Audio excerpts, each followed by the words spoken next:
Testing.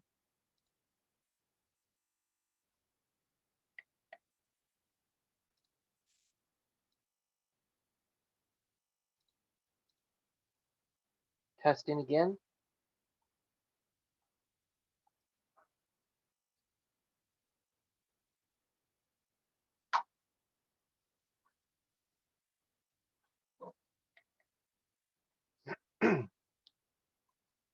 How about now?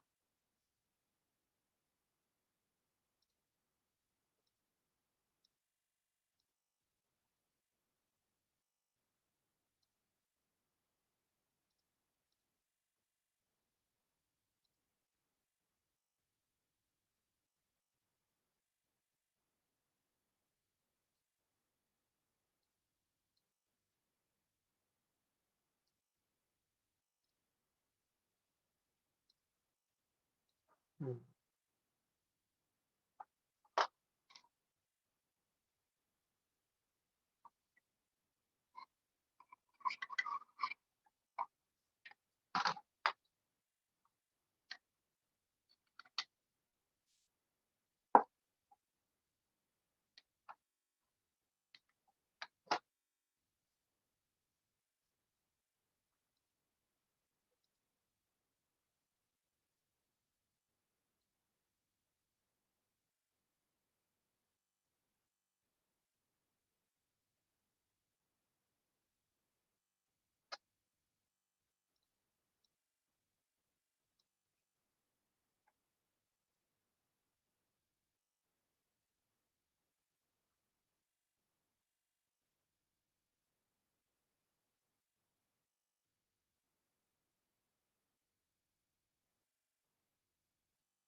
Testing.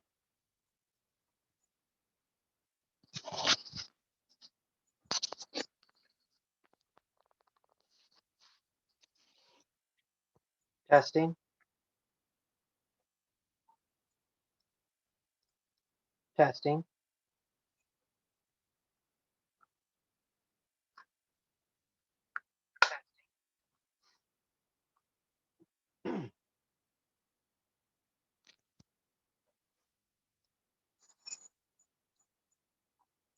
All right, let's see if this works. So you guys can hear me. How do I sound? Apparently my microphone's not working, so I have to use the earbuds.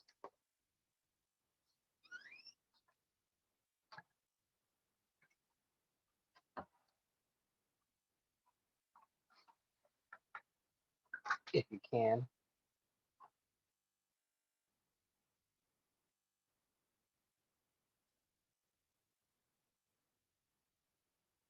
I don't know. Excuse me.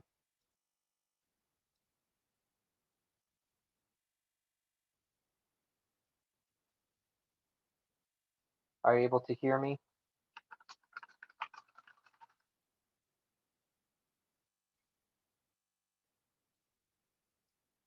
How does the audio sound? Because my mic's not working. It's green, but it's not finding it.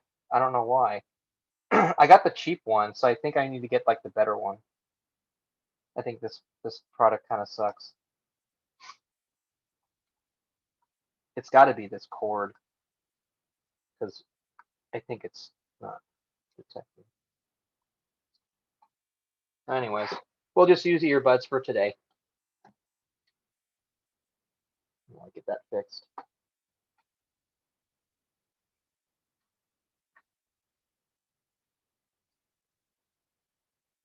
So we'll see how this goes.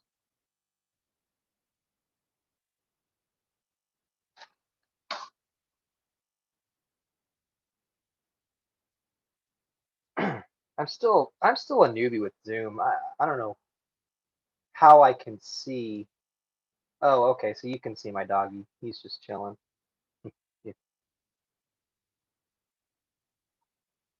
touch up my appearance. Don't mind if I do. Oh, didn't get sexier. That stinks.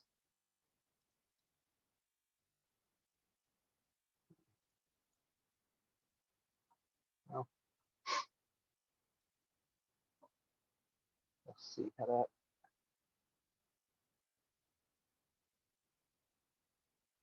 It's so weird. There's no because these are ear noise canceling, and there's like it's literally dead silence in my ear, but that's totally fine. So we'll get started in about 5-6 minutes.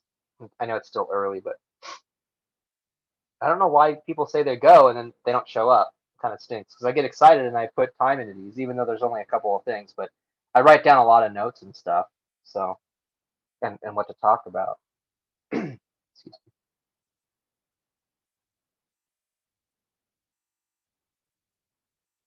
You need to stream it on Twitch instead.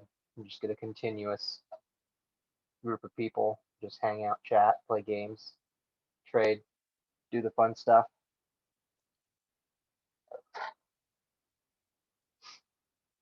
And then have a doggy cam.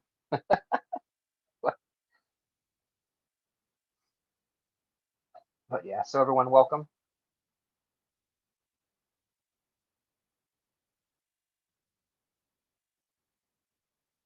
I guess maybe I'll do a quick run and get something. I need to get more ice in my drink. I'll be right back, guys. What's up, Tyler? I'll be right back. I'm just gonna go refill my drink.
Okay.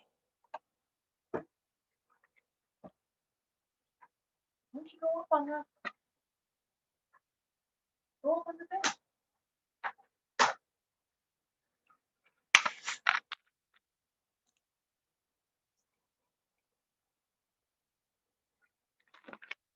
Okay. Let's get started.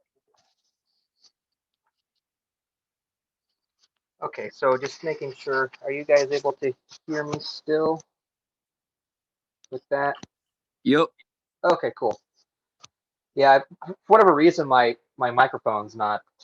It's decided not to work, so I have to troubleshoot that. So we'll wait about 3 more minutes just to get the latecomers in.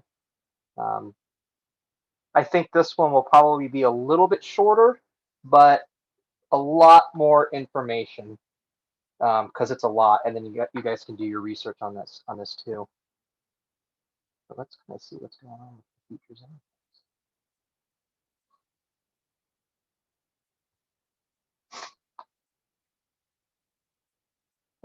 I mean, there was an initial spike, like the first minute, you can see there was an initial jump, but with NQ Nasdaq, like it's literally hovering at point -6 or -6, so it's basically it's stagnant. So I'm thinking it's likely going to go down when it approaches the China market time, but then it will likely go up and then shoot downwards right before market open on our time, and then I think it's probably going to go up based on the stimulus news. But I haven't checked the bond rates yet, so that could be a bad thing too. Oil's up a lot. ES is up, so S&P 500 that's looking okay for a Sunday. But yeah.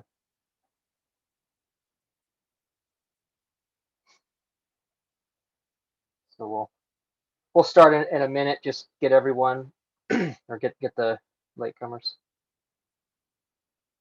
Yeah, yeah. There's a lot of the talks of the correction. That that happens a lot. I mean, it just stinks that I followed some of the newsletter options on Wednesday. I think it was Wednesday, and I'm down.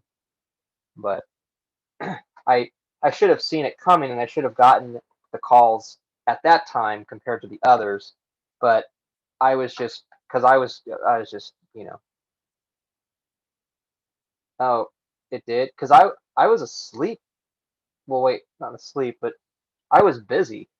So did I miss did I miss something? Let me take a look. Oh crap. Well, that's stupid of me then. Oh, okay. Wait a minute. Wait a minute. What the freak?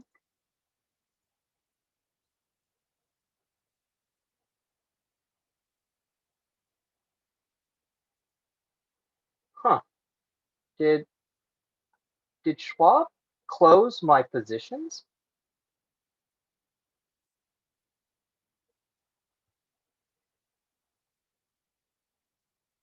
No way. They did not. They did not close my position. They did? Wow. I had $500 in Charles Schwab because I moved to Interactive Brokers because I didn't have um, one of the stocks didn't settle, and they it was up and they closed it because they marked me as a pattern day trader, even though I clicked that. Wow, I don't know. Well, let's start now, guys. I don't want to ramble. So, anyways, let's see. We just got one doggy. Okay. All right. So, just making sure everyone can hear me. 1, 2, 3, testing. You're good. Okay, cool. Yep. So, good Sunday afternoon or evening for everyone. Again, I'm Chris Haven or Dr. H, whatever you want to call me, or Cremazing. And this we're gonna actually talk about today what I trade. Um, and this can get it's not for beginners, let's put it that way, but for trading. But if you're new to stocks and you kind of want to get a feel of where the market's going, then you can just look at the charts because that's what's nice about futures and commodities is these things trade. Um, they start Sundays and they trade 24/7. There's a little break in between, but just always just remember chart candles. I know I just kind of have been keeping this up just so everyone can remember. Um, Again, in tech analysis, if something is to touch or test it, it hits the line, kind of like how with the newsletter, it's been definitely using more vocabulary on saying touching or hitting. certain SMA, simple moving average. Um, but yeah, so anyways, let's get started. Again, this will likely be, this is more casual, but I want to expose you to like more of um, the more advanced products that are available. Some brokers don't offer these, but if you have like Charles Schwab, TD Ameritrade, or I can give you some other uh, some other brokers to look into. Um, it's a good resource. You can definitely make money in this. You can keep it long term or short term. You can use it as hedging, which we'll talk about more on Wednesday. So, anyways, what are futures? They well, some of them are speculative. Uh, it's a speculative product. It's traded 24 hours. It starts Sunday at 6 p.m. Eastern Standard Time until 4:15 p.m. Eastern Standard Time, and then it opens up again at 6 p.m. So technically, this is a 24/7 type of trading. There's a 15-minute break from 4:15 p.m. Eastern to 4:30 for that marks the end of the day, and I'll go into why I'm saying that. Then there's a 30-minute time period to grab if you want to grab another futures product. Then there's an hour break. That's why I kind of just went. I didn't say the 30-minute break or the 30-minute time period. So technically, this stuff it can be interesting because a good example would be, let's say you bought a QQQ call, a QQQ put, or a SPY call, or a SPY put, or I don't know if you know the Dow Jones, it's actually DJIA, to do a call or a put on those. And let's just say something happens in the middle of the night, and you're like, "Oh man, this isn't good. How can I protect myself, or what can I do?" Well, there are the futures. The futures kind of go off of the SPY and QQQ. Another nice thing about futures is it ignores holidays. So, like, I know everyone in the group, they're talking about, "Oh man, um, it's a holiday. I can't trade." Ha, joke's on you guys because I was trading. There was just a 6 hour break. Um, that's what's really cool about futures is it obviously it doesn't trade on the weekends, um, but it ignores holidays, which is really cool. Um, for the most part. So it's just usually it's a 6 hour break. So like, what's the next holiday? I don't even know. Easter? Well, yeah, actually, I think it will be open on Easter at 6 p.m. Oh wow, bond yields going up. So also, what's really cool about futures is there's no pattern day trader rules. So if you want to trade something like 500 times, you're not going to get marked for it. Even if you have an account that has futures products and you're below the 25,000 and you trade this, that will not mark it. What's nice, that's also another nice thing about futures is you don't have to really have 25,000 to be a day trader or to trade it commonly. And when I mean that, like, every day. Um, and then also the really cool thing is there are options for the futures. So if I want to buy a call or a put at like midnight, I can. So that's what's really cool about the futures products. Now, if you're not really going into the futures products, but just more looking at stuff to trade it, I'm sorry, to gauge it, um, I use the futures rather than monitoring the Dow Jones, the Nasdaq, and the S&P or the SPIX because the futures. Well, I'll go into it more, and hopefully you guys will be able to see why. So with futures, you have symbols, and it's just like a stock ticker. Um, just the common symbols that people may want to just look at if they're just going to gauge what the market's doing on Sunday, or maybe even at 6 o'clock in the morning, or before market or after market, because they run around the clock, so you can gauge what's going on, so you can know if you're going to have a good day or a bad day, or depending on if you're doing a put or a call, where things are going. Um, the most common symbol is the ES, and that tracks the S&P 500. So that's the SPIX. So if you guys know SPIX, that's this. But what's nice about the ES is this goes 24/7 because if you look at the charts, the SPIX kind of stops. So like if I pull up the SPIX, let me maximize this. So as you can see, this is it holds. It doesn't show you the times in between the trading hours. So what's nice about the ES is this it will match this almost to a T, give or take, because the SPIX it doesn't it measures the actual dollar, but the SPIX and the S&P they go hand in hand. The NQ, that's the NASDAQ comp. So, I mean, that's basically it. So that's the comp that you would look on your computer with the dollar sign or whatever. I know the SPIX has that too. YM, that's the Dow Jones. Why is it Y? I don't know. Some of these are pretty easy to get into. Others are, I don't know why. The next this is a good one. You can trade this too, the VX, which is the volatility index. It's closely derived on how the options are, but obviously certain options with stocks, they they have different volatility in terms of their volume and things like that. But all of these you can trade, and that's what's really cool is because you can make a quick buck if you know the direction. Um, Now, the one thing that's a little bit different with the futures is you add a slash, a forward slash, or is that backward slash? The slash next to the shift key. You add that. So if I wanted to look up the VX, you would type slash VX. Other futures you'll do that too. If you have Schwab, I know Schwab, you just click to the futures part. So that's basically what it is for that. Um, Another thing that's a little bit different with futures is they're in contract months. So basically, these futures trade like an option period. So these are all the codes, and I'm not going to go over them, but just the main ones, the main indexes, they trade on H, M, U, and Z. So March, June, September, and December.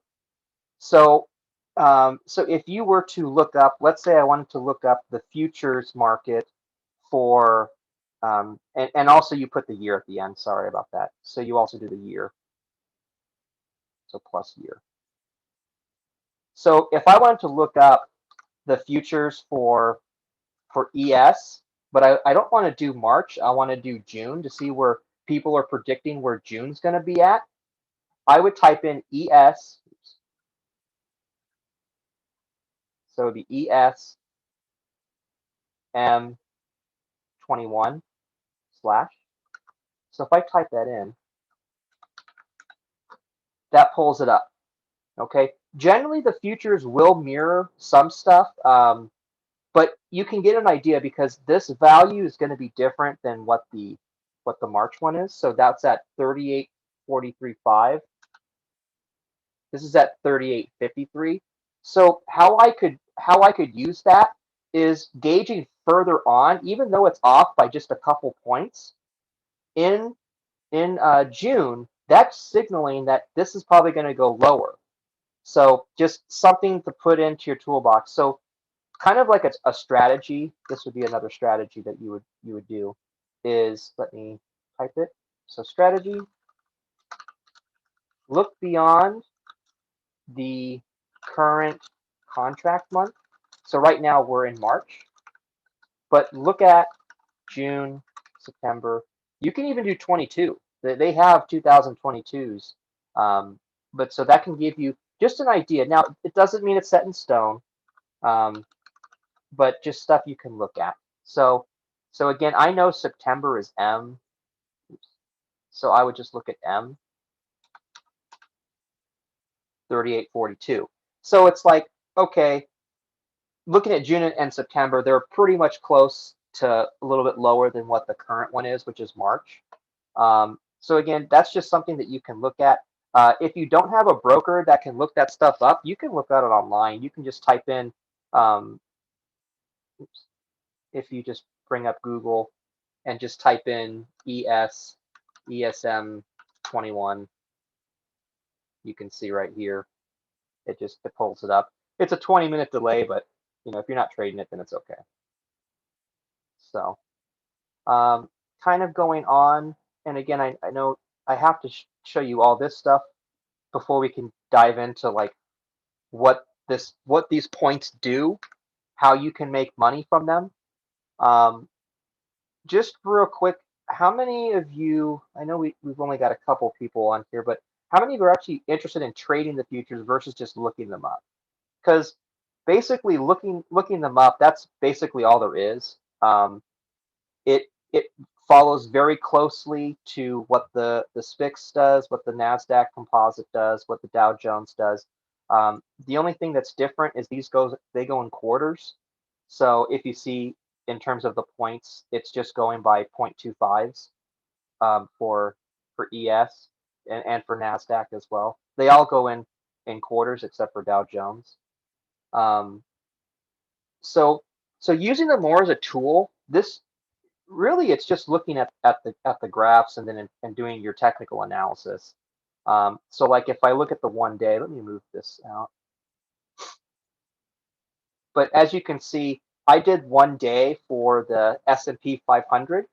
So kind of just gauging ever since November 4th, it looks like it had a really good rally, a steady rise, and now it's starting to slow and turn over. So if I wanted to look at my moving averages, so this is a 9 day length. So if I wanted to pull up a 50-day, I could change that. It still looks like it's going upwards as of today. It's actually above the 50-day moving average. So there's hope that it will be a green day tomorrow. I mean, uh, that's where we're at right now. Is for the last 2 days though, it went below. So then if we do that, then we change it to the 100. It's still above. So, and again, the reason why this starts right here is because these futures did not open until last year, so that's why. Um, but you can change it back to March, or another tool if if you just want the continuous, you can just do /ES, and then you'll get the data from the whole thing. So kind of just looking at the 100. So that's at the 100. Let's go back to 50. That's more important. Um, 50 right now, it is above, so that's good. There could be hope, but then we know that there's talks of a correction. Um, so that's something that that can this could just be more of a euphoric stage, I guess you would say. Um, and you were saying the bond rates are still going up, so bonds are inverted. So if the percentages go up, the bonds value will drop. Um, it's like an inverse ladder. Um, Kind of going back into the futures products. Um, it's also good because if you're into let's say you want to trade gold and you have the gold uh, you have like gold stock or gold or silver stock or things like that. Checking this commodities list, this can help you too. A big one is oil. And I've been telling you guys to look into oil, and everyone's saying, "Oh no, you're such a boomer," so 1900s. Um, Oil is on the rise. Gold is actually down. So you can look at these to gauge where the market is at with a specific product. So if I wanted to look at so oil is not really related to um, in terms of like stocks, like I mean there is like oil companies, but it like the general of the S&P 500, oil doesn't really correlate with that. If it's a good day, then yeah, but that's just how it is. But if you want to look at gold, it's /GC. I always remember gold coins, so that's just stupid me of remembering. So if I just do /GC, I can see gold is actually going down. So how you want to play that, that's how you want to do your portfolio. If you want to maybe even do puts on gold, I mean, yeah, you know, um, I I couldn't recommend a stock to you, but you and find out what a good gold stock would be. Um, Looking at, I mean, silver, natural gas, soy, Bitcoin slash BTC. So I can trade futures on Bitcoin. So as you can see, Bitcoin for the futures product, we're at 52,000. So it doesn't follow Bitcoin exactly. So like this isn't the exact number that Bitcoin's trading at. Bitcoin, it trades in blocks of like fives or something. I'm looking at it right now. Um, Excuse me. Uh, but yeah. Um, Looking at our notes. Um, you can trade this stuff too. That's also what I wanted to kind of go over as well because there is there is money to be made here, and actually a lot of money to be made. Um, just to give you an example, uh, you can trade either what's called the mini or the micro. For most of you, I would say trade the micro if you actually really want to, um, look into this. But just to give you an idea, each point is $5 for the ES. If it's the mini, so this is the micro. I'm really bad with drawing, sorry. Um, and then the mini is 50. So technically, it's 10 micro contracts equals a mini, and then 5 equals a true S&P 500 um, thing. And so if you were just to look at how this is trading, just to give you an idea, if I look at the ES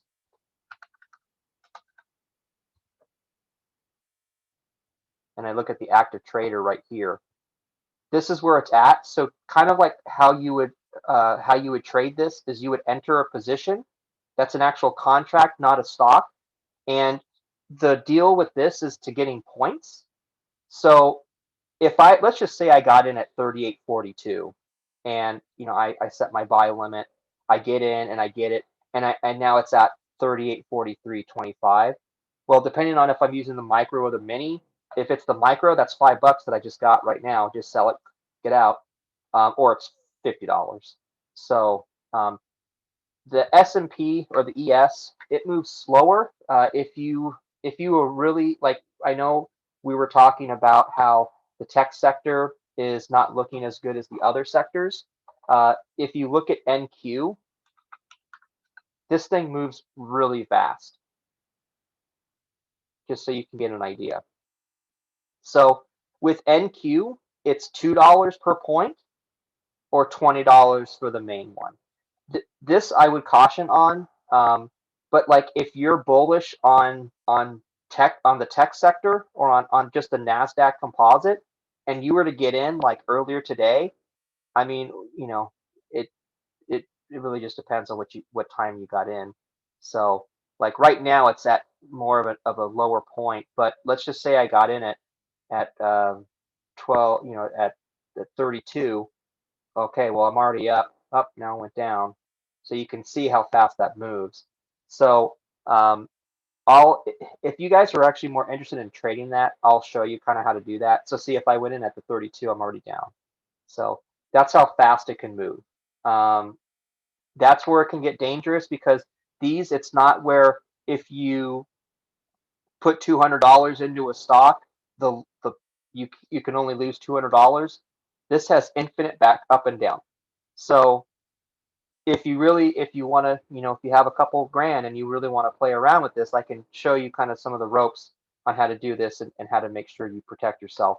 Because see, right now, if I were going long on the sector or on NQ, I'm already down 10 points, 10 points. So if it was just the micro, so I'm at down $20. So I'd probably just take another one in if I was uh, bullish on it, which it's looking like it's curving downwards. So I don't know if I'd want to get into it or not. Um, But as you can see, that's kind of how it moves like that. The YM or the Dow Jones, it's 50 cents for the micro.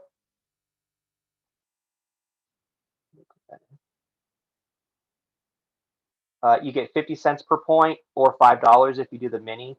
Um, there are margin rates that are required. You can have intraday or intraday. So intraday would be during the day. You have to close out before the end of the day, which would be 4 p.m., 4:15 p.m. Uh, the volatility index, the micro, is $5 per uh, $5 per. It's per tick value, so I'd have to look it up. Or $50. So that's a great hedge. If you were bullish on the S&P, but you were afraid, you could buy one of these and then buy one of those because this moves slower than that. So if it offsets, then you can you can just you take some profit, then risking all of it and losing all of it, or winning more or getting more. Um, oil's a big one. Each cent oil goes up is $10. So if you trade oil, and I may or may not be in some oil trades right now, but if I were looking at oil's up 96 cents. So technically I'm up $1,000 if I have one contract. If I had two, I'm up 2,000. Um, oil's been going up for a long, long time. So that's basically it about the futures. Um, Again, it's just kind of, if you just want to gauge stuff, just so like what I've noticed for a long, long time is generally NQ, ES, and YM. They all trade pretty close in terms of dollar value. So what I mean by that is if I look at the ES and I look at how many points it's up 5.75. So I'm just going to round to 6. So if I were to just kind of gauge on where it's at, is ES is up $300 today because I did 6 times 50. So yep, now it's up 50.5. So that's how I got that. If I were to look at the NQ, NQ is down 30 points. So 30 times 20 is 600. So tech sector is not looking too good right now because it's down $600. And yeah, I know it's a pretty basic way to look at things, but it can give you an idea of where your sector's at, depending on what you're in. Like if you look up what's in the Nasdaq, then you could figure out, okay, let's just say Amazon.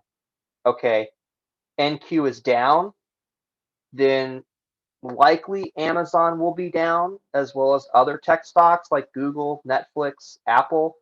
But then again, also you have to look and see what's in the S&P 500 too.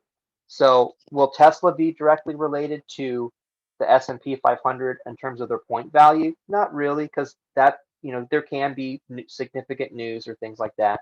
Or if I look at the YM, so Dow Jones is up 500. So for Dow Jones sectors and S&P 500, that's looking good for right now. Now, can things change in the next 30 minutes? Yes. um, Another thing that's also interesting to look at is like just actual news stuff. Um, like when news happens, like big things, like when Jerome Powell speaks, or a president speaks, not necessarily the United States, but maybe just another person that I would consider significant.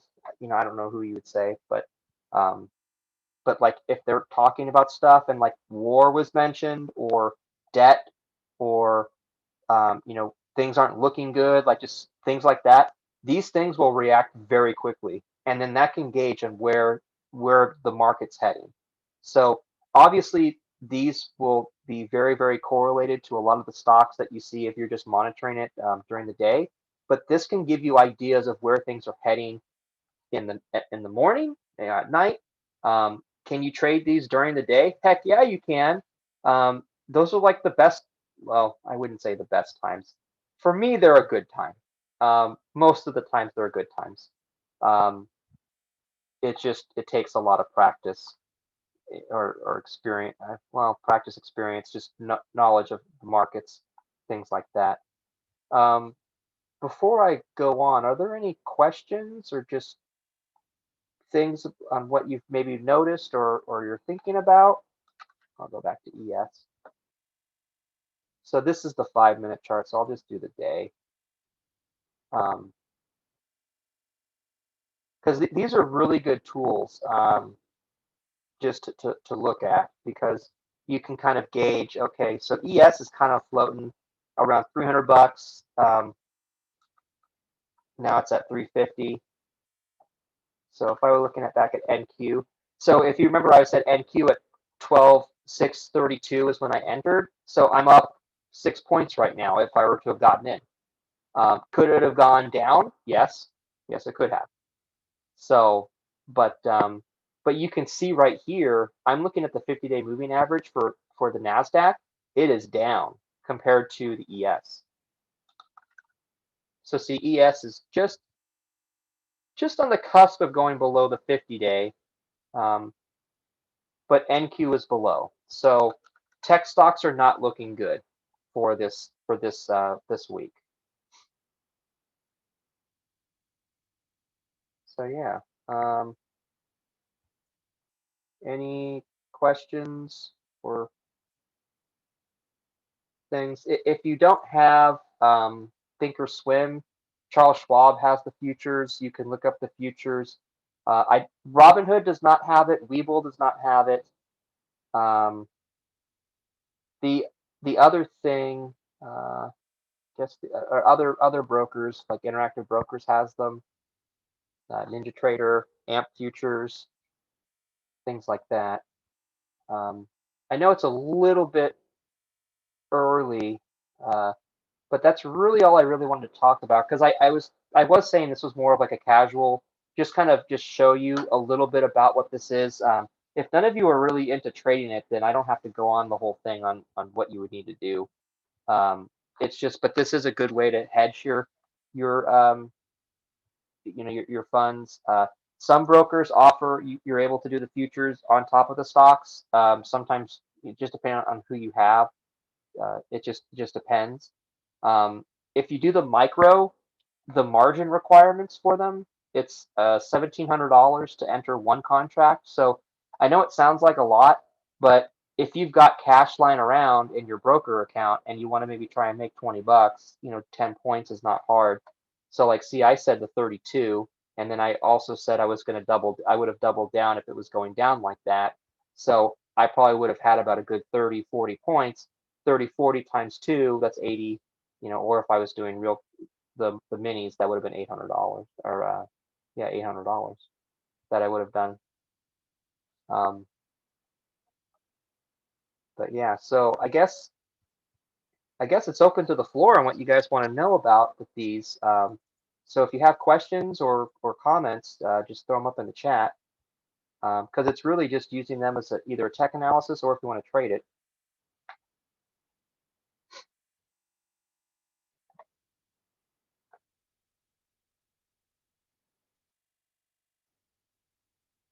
Nope, I'm just talking to myself. Is that what it sounds like? Hey, Chris, I'll throw a question out there. So when Sure. earlier we were talking about you're looking at futures, and you said something about when the China market opens, what effects does do you, when you're trading all this, or everything are you watching indicator wise for the rest of the market when you're making your decisions to trade the futures? It's so there's I watched at 2 a.m. my time. I don't know, whenever China's market opens, it's 2 a.m. Phoenix time, so Mountain Standard Time. So if you can kind of tell if you're looking, because it's just like any other thing, like with any market, you can kind of see like when there's hype, when they say like buy the hype, sell the news, things like that. You can tell right when it hits China, that when their markets open, and then their bonds and all that stuff comes into play, you can see the market drops. So or go up. So at 2 a.m., you can see actually there's more movement. So I know it's kind of hard to see right here, but it's not really moving that fast. But when you see about a good 10 minutes in or 10 minutes before, this thing's jumping all over the place, then it's kind of set in stone. I follow the news on Bloomberg to see if there's anything going on with China because it's with futures, it's really it's the same, but it's different because it's cyclical because London opens when our market closes, our stock market. So you can kind of tell when the futures are moving, how London's doing. Then after London closes, it's China, and then it's just rinse and repeat every day until Friday. So generally Sunday are good indicators because China's market, I think they're open right now. Yeah, that makes sense. Or they're going to be open. Sorry. No, wait, I don't know. I Sundays are weird for me, so I don't really follow it as much as I used to. But generally, when you're looking at indicators, get the moving average, RSI. If you want to use the MACD, that's fine. Um, the live news section um, for the futures, it does put in just basic like economic stuff, like the U.S. economy is ready to surge again, so is inflation, stuff like that. Housing is a luxury, what the K-shaped recovery means. So like it pulls in all that data too, which is nice. So, but it's also good to watch like the other indices too, because right now NQ's down, but ES is up in terms of positive. So, but right now we're at I would almost say it's like a Mexican standoff. Like, I don't know how else you would say it because we're just waiting for someone to pull the trigger before we have an action or a reaction to where we need to go. So we're in some really interesting times. Hopefully that answers some of the question. I know I kind of rambled a little bit, but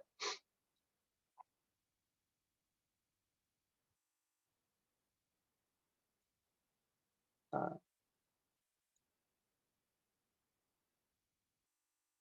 it's just there's a lot of stuff um, to to look at. I mean, that's why if you think about it, you got these institutions with thousands of people working for this, to get all the information and whatnot, and I'm just one person. But I can I can hold my own, I think, a little bit, but I need a team.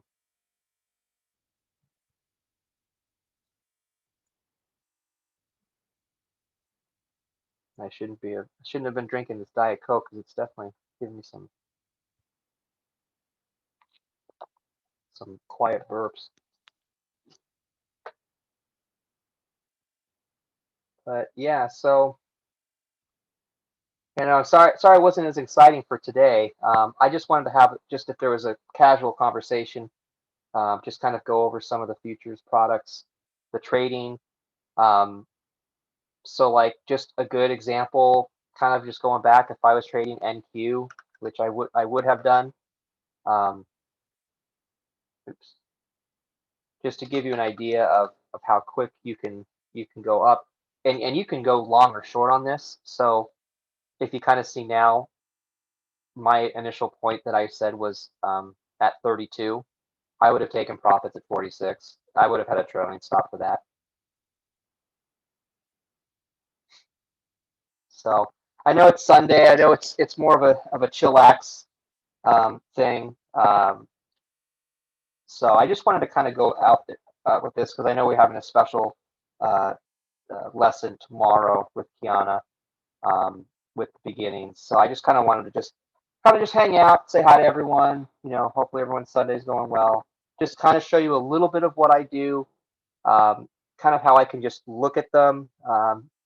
There's really not much else in terms of content to give you, unless you guys have questions on just anything. If you got like a stock ticker, I don't mind looking over a couple of them. Um, it's up to you guys.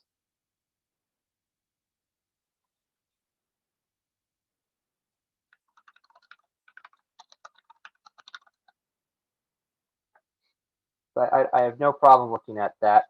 In terms of where the market's heading, I think we are heading into a correction. Um, so Joshua asked, would you say SOS tomorrow would be a good day? Uh, well, let's take a look first at SOS. Well, one, I can already tell on the futures. I don't know why this isn't pulling up. But looking at the Bitcoin futures, it's at 5,200. So it went from 49, so it went up $3,000. So SOS sounds like SOS would have been a good play on Friday, but again, you wouldn't have known that it's going to go up. Kind of like hindsight's 2020. But like my SOS call, and it's no joke. I need an SOS because I'm down $110 on it. Um, but I have a $12.50 call. So if I guess let's look at SOS if this would actually pull up. I don't know why it's not. Oh, because I need a quick chart. Dur. Um, Looking at SOS on the 50-day. Yeah, see, I got in on the 4th. Yeah, SOS looks like a decent play but I wouldn't know what the target would be. Because again, I really don't trade Bitcoin and I don't really look much on that stuff. But just looking at it, even though there was a huge spike, it has gone up. But there was the concern that uh, I forget, in the news they were saying like some of the news that they were posting was not true or things like that. So that's something I'd also kind of be aware of because you know even though any could be good news, it had 2 red days, but it's still showing signs of going upwards. So it's still above the 50-day moving average, but then again, it had these huge swings. So that can kind of throw this off too. Um, what I would say is kind of gauge and see how it opens up pre-market and then go from there. Maybe I would wait an hour because this is the one caveat though. If you wait an hour, is if it's going up, then you missed out.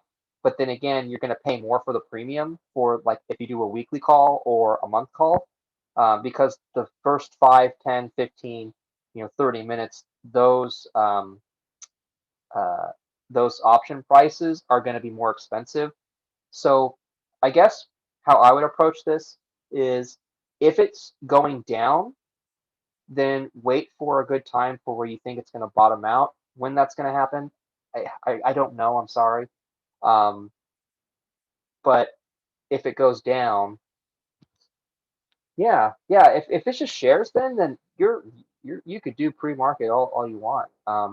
I would think because it's showing strength. I'm looking at just the futures for Bitcoin. It's up roughly $2,400. So I bet you this will likely pull back a little bit come 2 a.m. And then when I say 2 a.m., I mean my time. Um, but right when pre-market opens at what is that 5 a.m. or whatnot, this will likely pull back a little bit because there's also the news with China, things like that. And then it may just go back upwards. But you know, yeah, that's what I would think it was doing. Um, Justin asked for Zom about oil. Let's take a look. So this is a good thing for Josh's. I'm sorry, for Justin's question. What do I think about Zom? Well, I can look at the futures. So J is for April.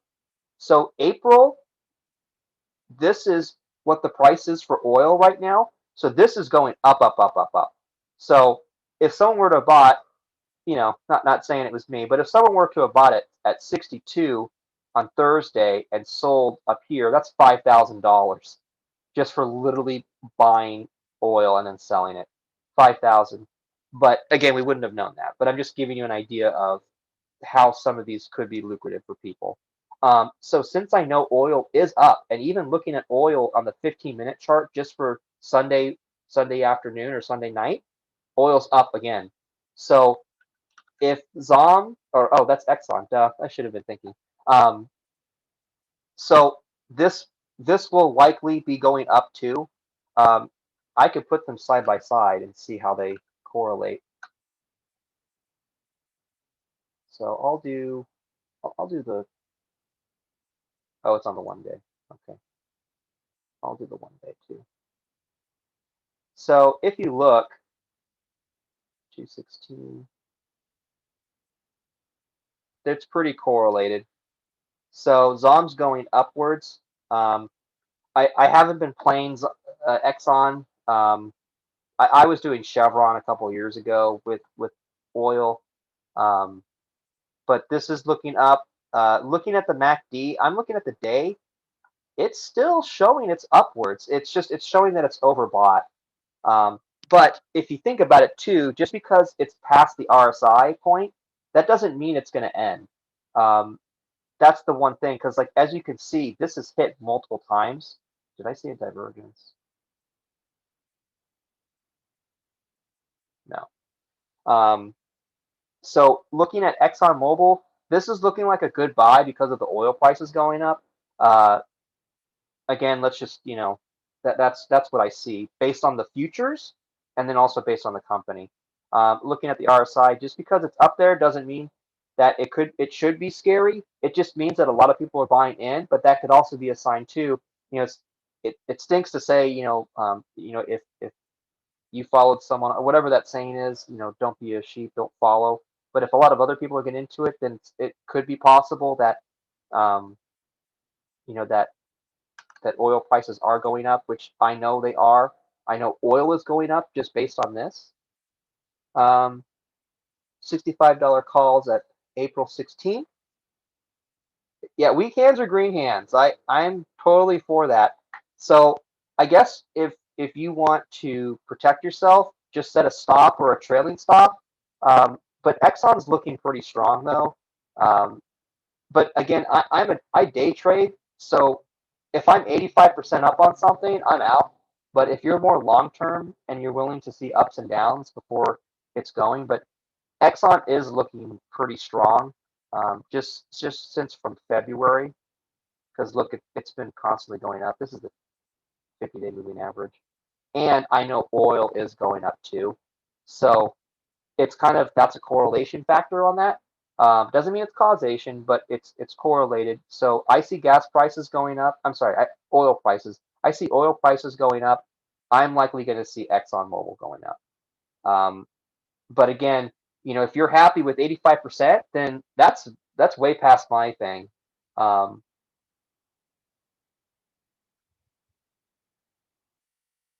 so Josh says Fubo killed me the last weeks. Fubo, why does that sound familiar? Oh, TV. Oh, this TV thing. Oh, this streaming thing. Oh, yeah. Okay, so looking at that, it has crossed the moving average, the 50-day moving average. Um, Now, here's what's interesting about Fubo, though. If you look, let me actually make this larger for you guys. I'm seeing some interesting stuff. Look at this right here. Low volume. Low volume.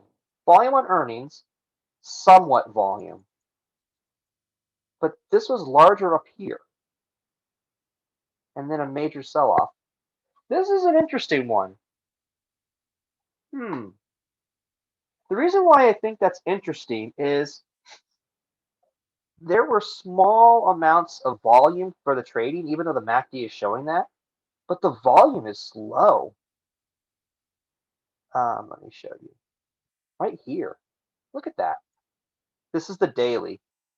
But then look at all this right here. Oh, that was no, that wasn't GameStop era. Oh, and then Justin says sell the original investment, let the rest less ride. That's what I would do. If it's up there already, then and ExxonMobil is looking pretty strong right now too. So, but with this Fubo, this is interesting. I would want to do more research on this, but this looks like it's going to go down a little bit because it's starting to curve and it's touching here, but the volume's low. So I wonder if it's being set up for people going to buy in. Because see, there was the same amount of volume here, at this point right here, there's more volume there, which that could suggest just people are actually just getting out from all the way here, or this is staging for something. Um, if I were to look at any patterns, this does look like a partial wedge. So if I were to draw this, and this is just super rudimentary, oops.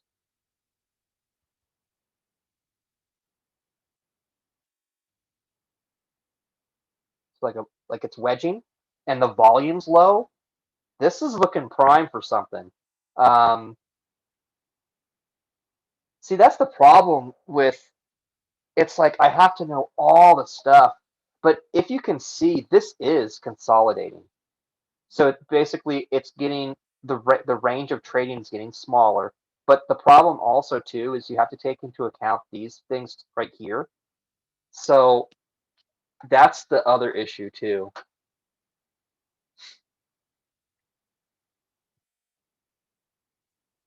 But I'm wondering, I would probably buy it.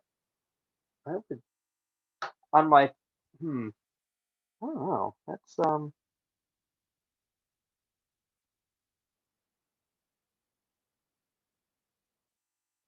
that one I'm gonna look into actually, Fubo.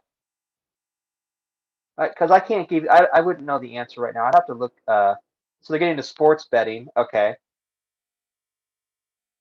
So, but the one thing. Okay, so here are I'll give you both cases. So this is wedging. I mean, it's getting to the point to where the trading range is getting smaller, but the volume's not there. So what I'm thinking is that this is being played downwards, like people are selling this, and in hopes to get other people to sell to then get in and drive the price up. That's the bullish part of me. The bearish part is like you were saying, this has been going downwards, and but there's no volume. So that could be people are either selling it slowly or that's just weird. That is weird for like look at that volume for that. Ooh, that's I I would do some more research on this, but if it looks like it's going where it's going, I think it's going to have a breakout. Meaning it's going. So I'll draw it what I'm thinking, but I could be wrong. Again, I don't know the company, so if I were looking at this from a day trading perspective, this is what I'm thinking is happening. And wait, let me actually copy. No, I'll just draw it. So like it's consolidating, right? And you've got like the bars, but once it gets super consolidated, I bet you it's going to go upwards. That's what I'm thinking. That and it's funny. I'll take a bet on that. No pun intended for the sports betting, but that's what it could be doing because if the big guys are knowing, like it just makes sense. Like why would they want to get in at a lower price? So why not have the price go down and then yeah, that's just I actually I should probably talk to everyone the Personify team. Should talk to Ryan. He probably knows. He probably has traded this. Um, but yeah, that's looking interesting actually. This right there. So yeah, but I can see your pain because if you got the call probably up here. Um, my so I guess okay. So how I would play this if I were in this position is um, I don't know what your strike is, but seeing you got into it, you said you for the last couple weeks, so you probably bought 90. Yeah, I'd just get out of it. I'm sorry, man. What I would do is maybe get out of it and then or reverse the position, do a put right now, and see if it's going to go lower. Then maybe from the profits from the put buy a call, but nowhere near 90. 55 call.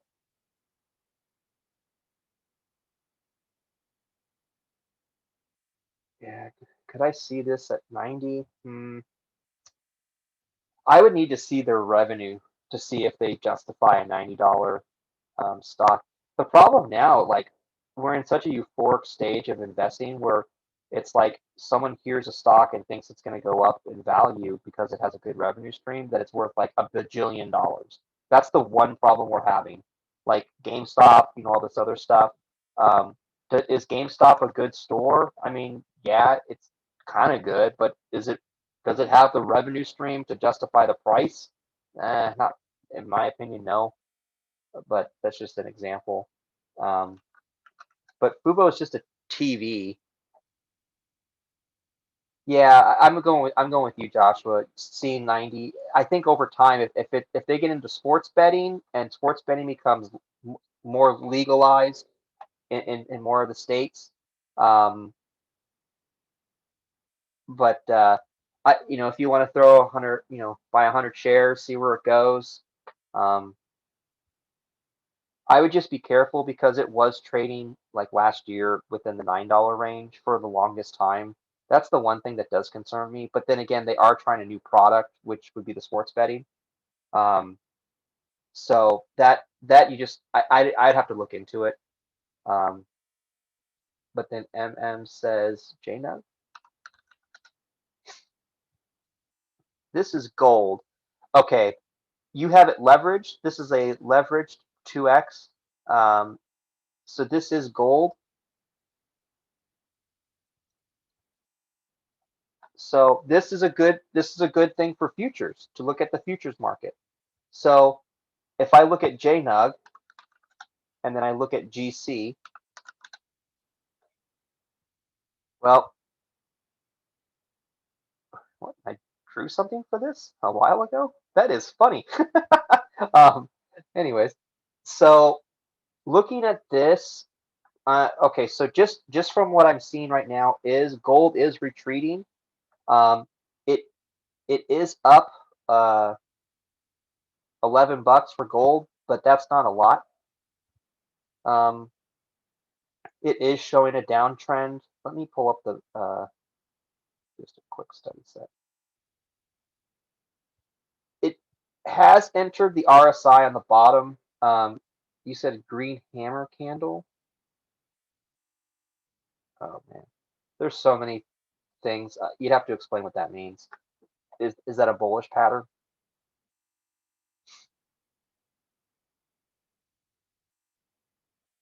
How do you? Let me see what that means real quick.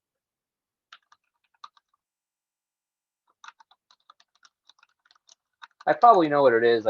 There's just so many different names. What is this? Short wick to no wick.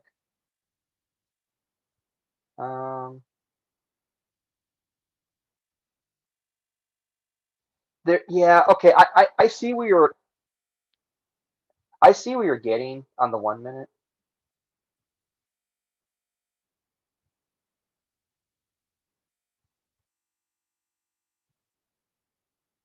Well, it's down here, but then it started to go upwards, but that's all over the place. I see technically where you're coming from with that, but you also have to think about the fundamentals. And no problem, Joshua. This has touched the what do I have right here?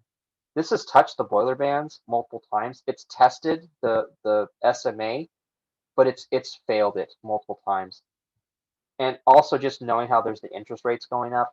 Um, with that, I would be bearish on gold at this point. Um, and because you're leveraged, for everything gold moves, this is going to move twice as much. Um, I would say hold and wait, but just be careful. Check the gold futures. Just kind of watch them because even though this has been showing a downtrend, which for whatever reason I drew this downtrend and it was pretty good whenever I drew it. Um, but I would be cautious. That's what I would do. I wouldn't say pull out because just because when corrections happen too, like gold could just be that could be like the thing that people want. Oh wow. Oh wait, that wouldn't make any sense. But like kind of just looking at gold here. Um, so I'm just looking back at 2018. 2018, if you remember, oh wait, this was right here. At this point right here, there was thoughts of another recession. So then gold went upwards. Then it was like, oh, okay, we're fine. So gold went down. So the thing the thing why I say be cautious on is because um, we don't know where the money's going to go. I mean, we can speculate it's going to be Bitcoin. We could speculate it could be, some stocks, some value stocks, things like that. But again, we don't know. So I would just hold it, watch it. Um, if you want to hold these, but you're afraid about it losing value, buy a put at the money. I mean, that's literally insurance. Um, so if this were to drop $10, then at least you salvage that $10 at the cost of putting up some money. Um, but yeah,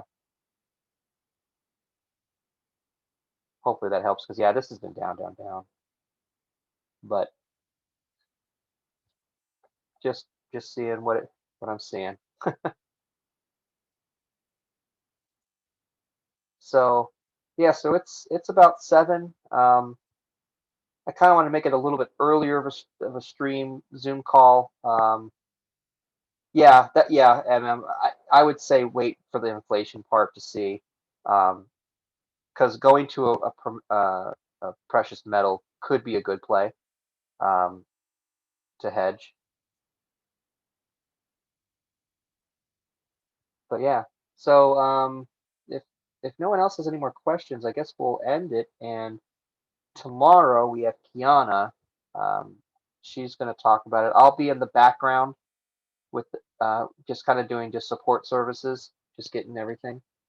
Um, but yeah, so thank you for coming on Sunday. I know it's kind of an odd time. Still trying to work out the kinks on this. But yeah, so with that, hopefully everyone has a good rest of the night. Um, let's just check the futures just real quick before I end, just so we can see what's going on. So NQ is still down. ES is slowly rising. I mean, these are low points. Dow Jones. Dow Jones is up 130. So Dow Jones is the winner right now. Because remember each point's $5. So that's the so Dow Jones is looking good. But yeah, so with that, hopefully you guys have a good rest of your weekend and see you tomorrow or see you on Wednesday. Same time, same place, right? So, alrighty. Okay. Bye bye.